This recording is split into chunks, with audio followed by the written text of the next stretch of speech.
দেশে অবশ্যই বিচার দরকার।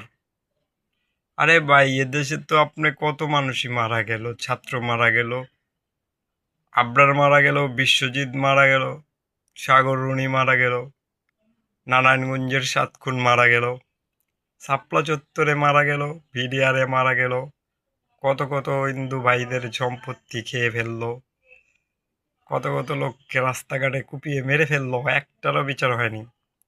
আর এটা এমন এক দেশ যে দেশে এমপি প্রার্থীকে গুলি করলেও বিচার হয় না। সে দেশে আবরার, বিশ্বজিৎ, সাগর রুনি কিংবা তপু সাহার মতো লোকের বিচার হবে? এটা হাস্যকর, এটা হাস্যকর। সবার আগে বিচার বিভাগে স্বাধীনতা দেন, বিচার সবার উপরে ঊর্ধ্বে রাখেন, বিচার করতেই হইব। কিন্তু এখন দেখলাম যে বেটা প্রধানমন্ত্রীর গাড়িতে হামলা দিল, সেই বেটাই এখন তাদের নেতৃত্ব দিতেছে। এইসব দেশ ভাই কখনোই উন্নত হতে পারবে না। দেখেন, 54 বছরে বাংলাদেশের কোনো রাস্তাঘাটই ঠিক হয় নাই, কাদা ভাঙা চূড়া। সে দেশে মানুষ ঠিক হবে কিভাবে?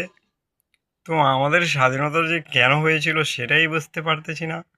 ছোটবেলায় পড়ালেখা করে ভাবতাম যে রাষ্ট্রভাষা বাংলার জন্য মুক্তিযুদ্ধ হয়েছে, কিন্তু আমরা ইংরেজি না পারলে কখনোই ভালো চাকরি আশা করতে পারি না।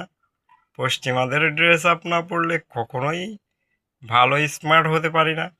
আসলে আমার কথার গুরুত্ব কয়জনই বা দিবে? কিন্তু আমি বলে গেলাম, এদেশের বিচার সবার আগে করতে হবে। বিচার না করলে আপনি যত খুন খারাপি দর্শন আছে করে যেতে থাকবেন, করে যেতে থাকবেন। কারণ এদেশে তো কোনো বিচার নাই। একজন এমপি প্রার্থীর বিচার হলো না, কে দাদু, সে তো নাকি এতই বিজনেস তোমার?